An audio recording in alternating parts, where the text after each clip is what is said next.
মটক সন্মিলন, সদৌ অসম মটক যুৱ ছাত্ৰ সন্মিলন, সদৌ অসম মটক মহিলা পৰিষদৰ যৌথ উদ্যোগত আজি আমি 3 ঘণ্টীয়া অৱস্থান ধৰ্মঘট কাৰ্যসূচী লৈছোঁ। প্ৰথম কথা হ'ল বিজেপি চৰকাৰখনে জাতি মাটি ভেটিৰ কথা কোৱা এই চৰকাৰখনে জাতি আজি ৰাজপথত। এই চৰকাৰখনে আজি লাজ পাব লাগিছিল যে আজি যিখনে খিলঞ্জীয়া জাতিৰ কথা কৈছিলে সেইখন খিলঞ্জীয়া জাতিৰ কথা কোৱা চৰকাৰৰ দিনত আজি কিন্তু জাতিৰ ৰাজপথত আজি বহিব লগা হৈছে। প্ৰথম কথা হ'ল জনজাতি আমাৰ প্ৰাপ্য অধিকাৰ, এই অধিকাৰ বিচাৰি আমি আজি ৰাজপথত আহিব লগা হৈছে। জনজাতিকৰণৰ ক্ষেত্ৰত বিজেপি চৰকাৰখনে আমাক কিন্তু বাৰে বাৰে ৰাজনীতি কৰি আহিছে। ৰাজনীতি বহুত হ'ল। 2026ত এই ৰাজনীতি কৰাৰ তেওঁলোকৰ যি উদ্দেশ্য সেই উদ্দেশ্য কিন্তু 2026ত তেওঁলোকে ফল ভুগিব লাগিব। আৰু যেতিয়ালৈকে আমি জনজাতিকৰণ নাপাম তেতিয়ালৈকে কিন্তু মটক যুৱ ছাত্ৰ সন্মিলন, মটক মহিলা পৰিষদ, মটক সন্মিলন আমি কিন্তু কেতিয়াও ক্ষান্ত নাথাকোঁ। আমি আন্দোলন কৰি যাম ধাৰাবাহিকভাৱে। এয়া আজি আমাৰ প্ৰথম আন্দোলন। এই কাৰ্যসূচী আমি দীঘলীয়াকৈ আমাৰ এলানি কাৰ্যসূচী ঘোষণা কৰা হৈছে। দীঘলীয়াকৈ আমি এই কাৰ্যসূচী ঘোষণা কৰিছে আৰু এই কাৰ্যসূচী আজি প্ৰথম কাৰ্যসূচীত আমি আজি বহিছোঁ। আৰু এই যি জনজাতিকৰণৰ ক্ষেত্ৰত অসমৰ যি মুখ্যমন্ত্ৰী হিমন্ত বিশ্ব শৰ্মা, তেওঁ 10টা সময়তে তেখেতে 10টা ৰূপ লয়। যেতিয়া কা আন্দোলন হ'ল সেই সময়ত তেখেতে কা আন্দোলনৰ সময়ত তেখেতে ঘোষণা কৰিছিল যে 6টা জনগোষ্ঠীক দাড়ি কমা নোহোৱাকৈ জনজাতিকৰণ দিয়া হ'ব। এতিয়ালৈকে কিন্তু জনজাতিকৰণৰ ক্ষেত্ৰত তেখেতে সদায় পাভলতি মাৰে। এতিয়া আপোনালোকে দেখিছে যে আজি গত এবছৰ আগত 17টা জনগোষ্ঠীক জনজাতিকৰণ দিলে, কিন্তু অসমৰ 6টা জনগোষ্ঠী জনজাতিকৰণৰ পৰা তেওঁলোকে আজিও কিন্তু কি আছিলে জনজাতিকৰণৰ পৰা তেওঁলোকে বিৰত আছে। সেইকাৰণে আমি ক'ব বিচাৰিছোঁ যে সদৌ অসম মটক যুৱ ছাত্ৰ সন্মিলনৰ এই আমাৰ জন্মলগ্ন দাবী। আমি ক'ব বিচাৰিছোঁ যে যদি আমাক 2026 চনৰ ভিতৰত যদি জনজাতিকৰণ আমাক নকৰে তেতিয়াহ'লে 2026 চনত অসম চৰকাৰ আৰু কেন্দ্ৰীয় চৰকাৰে ইয়াৰ ফল ভুগিবলৈ সাজু হৈ থাকক।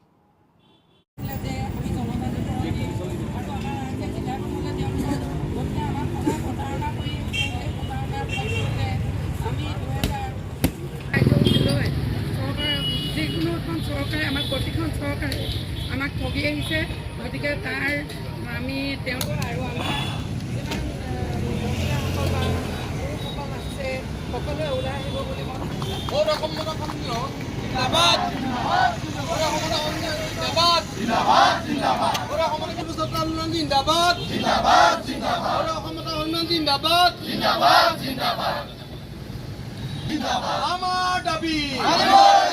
আমাৰ দাবী পূৰ্ণাংগ মটক খাদ্য আহিত পৰিষদ গঠন কৰক। পূৰ্ণাংগ মটক খাদ্য আহিত পৰিষদ গঠন কৰক। জনজাতিকৰণ লাগিবই। We want SD. No SD, no rest. No SD, no rest. No SD, no rest. BJP হুঁচিয়াৰ। Himanta Biswa Sarma হুঁচিয়াৰ। Narendra Modi হুঁচিয়াৰ। Himanta Biswa Sarma go back. We want SD. SD our legal demand.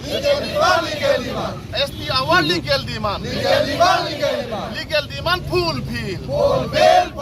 আজি আমি এই প্ৰতিবাদ আমাৰ কেন্দ্ৰীয় কমিটিৰ নিৰ্দেশ মতে আমাৰ শিৱসাগৰ জিলাটো পালন কৰিছোঁ। গত 7 তাৰিখৰ আমাৰ যি তাত কেন্দ্ৰীয় কমিটিৰ যৌথ সভা হৈছিলে, মটক সন্মিলন, মটক যুৱ ছাত্ৰ সন্মিলন আৰু মটক মহিলা পৰিষদৰ। যিহেতু আমাৰ বিজেপি চৰকাৰখনে আমাক জনজাতিকৰণ মৰ্যাদা দিম বুলি বাৰে বাৰে তেওঁলোকে আমাক প্ৰতাৰণা কৰি আহিছে। যোৱা কেইবাটাও জনগোষ্ঠীক যদিও জনজাতিকৰণ দিলে, কিন্তু আমাৰ মটক জনগোষ্ঠীক বা 6 জনগোষ্ঠীক জনজাতিকৰণ নিদিলে। তাৰ উপৰিও আমাৰ মটক স্বায়ত্তশাসিত এখন পৰিষদ দিলে, পূৰ্ণাংগভাৱে আমাক দিয়া নাই। গতিকে আমি দাবী জনাইছোঁ যে পূৰ্ণাংগ মটক স্বায়ত্তশাসিত পৰিষদখন আমাক লাগে। আৰু লগতে আমি আমাৰ মটক অধ্যুষিত অঞ্চলত আমাৰ যি বিদেশী এতিয়া বাংলাদেশত যিটো পৰিস্থিতি হৈছে, আমাৰ মটক জনগোষ্ঠীৰ অঞ্চল অধ্যুষিত অঞ্চলত আমি ইয়াৰ বোজা কেতিয়াও গ্ৰহণ নকৰোঁ। গতিকে এইখিনি প্ৰতিবাদ কৰিবৰ কাৰণে আমাৰ 11টা দাবী আছিলে। সেই দাবীৰ কাৰণে আমি এলানি দীঘলীয়া প্ৰতিবাদী কাৰ্যসূচী আমাৰ 3টা সংগঠনে হাতত লৈছোঁ। আমাৰ কেন্দ্ৰীয় কমিটিৰ আমাৰ 7খন জিলাৰ আমাৰ যি প্ৰতিবাদী কাৰ্যসূচী তাৰ আমি শিৱসাগৰতো পালন কৰিছোঁ। আৰু আজি আমাৰ প্ৰথম কাৰ্যসূচী। আমাৰ দ্বিতীয় কাৰ্যসূচী আছে আমাৰ উপায়ুক্ত মহোদয়ৰ কাৰ্যালয় ঘেৰাও 7খন জিলাত। তাৰপিছত আমাৰ ৰেলপথ অৱৰোধ আছে, অৰ্থনৈতিক অৱৰোধ আছে, বিমানবন্দৰ অৱৰোধ আছে। গোটেইখিনি আমি পৰ্যায়ক্ৰমে কৰি যাম আৰু আমি এই দাবীখিনি যেতিয়ালৈকে আমি তেখেতসকলে আমাক প্ৰতিশ্ৰুতি নিদিয়ে তেতিয়ালৈকে আমি অব্যাহত ৰাখিম।